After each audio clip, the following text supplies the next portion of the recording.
En el presente video vamos a hablar sobre la teoría de las metas de logro. Pero para iniciar vamos a dar una definición general sobre competencias para ubicarnos más a fondo sobre el tema del video. ¿Qué es una competencia?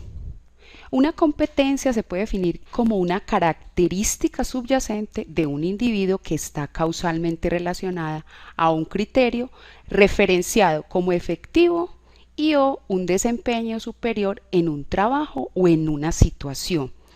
¿Qué significa que sea subyacente? Significa que una competencia es una parte relativamente profunda, persistente en la personalidad de un individuo y que ésta puede predecir la conducta en una amplia variedad de situaciones y tareas de trabajo.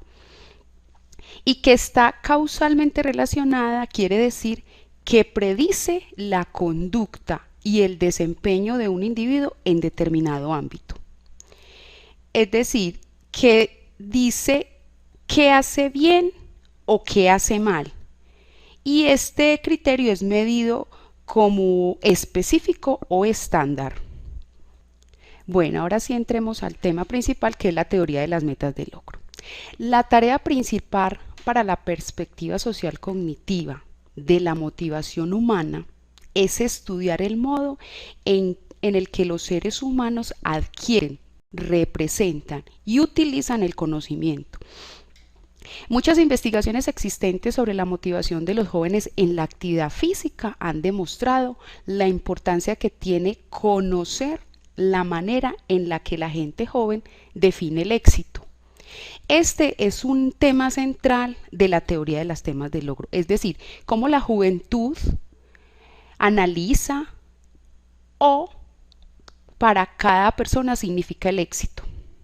Esta teoría de las metas de logro es considerada como una de las teorías encaminadas a entender la motivación, así como las conductas de ejecución de los sujetos. Es ampliamente utilizada tanto en el ámbito educativo como en el ámbito deportivo. ¿Qué queremos decir con esto?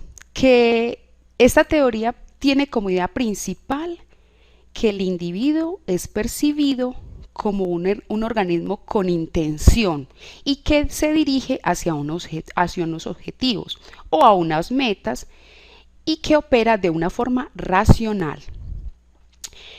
El entramado principal de la teoría de las metas de logro hace referencia a algo muy importante, que es a la creencia de que las metas en un individuo consisten en esforzarse para demostrar competencia y habilidad en todos los contextos de logro. Es decir, que estos contextos son aquellos en los cuales el estudiante participa. Por ejemplo, el entorno educativo, el entorno deportivo, el entorno familiar y el entorno social, por supuesto. Y además aquellos entornos donde puede recibir influencias para la orientación de sus metas. La teoría de las metas de logro surge de varias investigaciones, pero en el ámbito escolar. Y de ahí a esas investigaciones se aplicó posteriormente en el ámbito deportivo. Esta teoría cuenta con unos pilares fundamentales. Estos pilares son el concepto de habilidad, el constructo multidimensional y las metas. Vamos a mirar cada uno a qué se refiere. Bueno, el concepto de habilidad. Este concepto considera que la percepción de habilidad es unidimensional, es decir, que define que existen dos concepciones diferentes de habilidad que van a determinar dos tipos de objetivos de logro. Y esos dos tipos de objetivo de logro dicen que uno va dirigido hacia la ejecución, es decir, hacia la maestría, hacia el progreso y hacia el aprendizaje.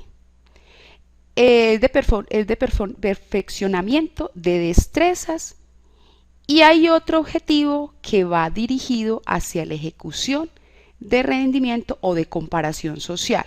Es decir, para concluir, que el primer objetivo habla de aprender, de crecer y de perfeccionarse. Y el segundo el rendimiento o el logro de dicha meta va más como a la comparación social o hacia el estatus social.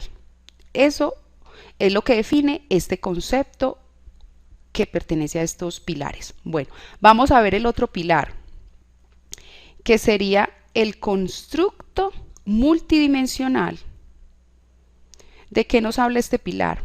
Este pilar habla, pues en contraste con otras teorías, considera la motivación de logro como un constructo unitario y la perspectiva de las metas de logro las considera también como un constructo multidimensional.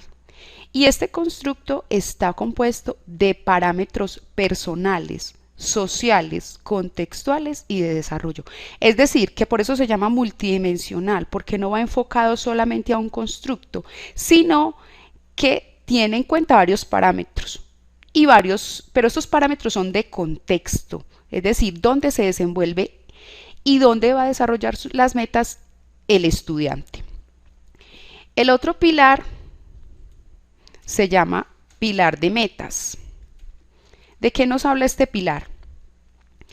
Habla que es determinante las metas en el individuo, determinan, es decir, la conducta, porque de esta manera el sujeto desarrolla metas de acción y van enfocadas o tienen más la tendencia a la competición. ¿Y cómo se ve esto? Es cuando el individuo quiere demostrar habilidad frente a otros y muestra tendencia al aprendizaje cuando pretende mostrar maestría. Y aquí el individuo define el éxito o el fracaso en función de la consecución o no de las metas. Es decir, que en este concepto que se entiende por metas son aquellas representaciones mentales realizadas por los sujetos de los diferentes objetivos. Y estos objetivos son propuestos en diferentes ambientes de logro. Y de ahí de esos objetivos resultan o le permiten al individuo el comportamiento, la afectividad y la cognición en diferentes situaciones. ¿Cuáles pueden ser estas situaciones? Por ejemplo, las académicas, las de trabajo laborales o las deportivas también. Bueno, estos serían los 3 pilares de las metas de logro. ¿Qué otros aspectos se deben tener en cuenta en la teoría de las metas de logro? El clima motivacional. Este término inicialmente fue introducido por el autor Ames para designar los diferentes ambientes que crean los adultos significativos para los jóvenes. ¿Y cuáles son esos adultos? Los padres, los profesores, los entrenadores, que se desenvuelven en los entornos de logro. Los elementos que componen el clima motivacional hacen referencia al modo en el que se utilizan los sistemas de recompensa. Es decir, si el individuo logra el éxito, ¿qué recibe como recompensa al obtener este logro? La manera en la que se diseñan las prácticas, la forma en la que se agrupan a los sujetos y la manera en que las figuras de autoridad evalúan el rendimiento. De ahí se determina la recompensa, qué tan satisfactorio o no es para el estudiante o para el sujeto que está trabajando en determinada meta. La función de cómo se emplean estos elementos, ahí se distinguen 2 climas motivacionales. ¿Cuáles serían estos 2 climas? Uno, que es el clima orientado a la tarea. ¿De qué nos habla este clima? Este clima se encuentra relacionado positivamente en aquellas metas orientadas a la tarea, a la diversión, a la satisfacción, al interés y a la motivación intrínseca de la elección de las tareas y a la evaluación de los alumnos basada en la mejora personal e individual. Todo esto de acuerdo a los esfuerzos, a sus aprendizajes, a sus éxitos y a la participación en las distintas actividades. Estas estructuras son cooperantes con los estudiantes que se centran en ayudar a los compañeros, en enseñarles recursos para mejorar el aprendizaje. Es decir, que en este clima orientado a la tarea, el individuo piensa que las bases del éxito también son la experiencia, o sea, que se aprende con esta experiencia, el esfuerzo al máximo y adicionalmente el enriquecimiento personal o la mejora personal. El clima orientado al ego. Este clima se encuentra relacionado positivamente con la orientación al ego. Es de afectividad negativa y de sentimientos de presión. ¿Qué se quiere decir con esto? Que cuando una tarea es orientada al ego, se piensa que las bases del éxito son ganar a los otros y demostrar una habilidad social. ¿Qué pasa con esto? El individuo no analiza la parte de cooperación o de aprendizaje. Para él lo más importante es el estatus social, o sea, ¿qué gano yo realizando esta meta y cómo puedo ser mejor que el otro? De ahí que se define el clima orientado al ego. Otro aspecto importante son las orientaciones motivacionales. Estas orientaciones hablan de los pensamientos y los estados afectivos y los comportamientos de los sujetos en contextos de logro. Son considerados expresiones racionales de sus metas de logro.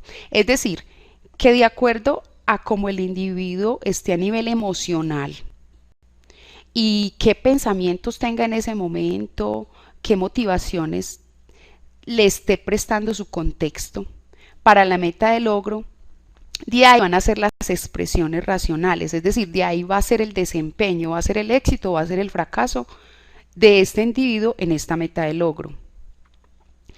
Según este modelo, el significado de habilidad puede variar de una persona a otra.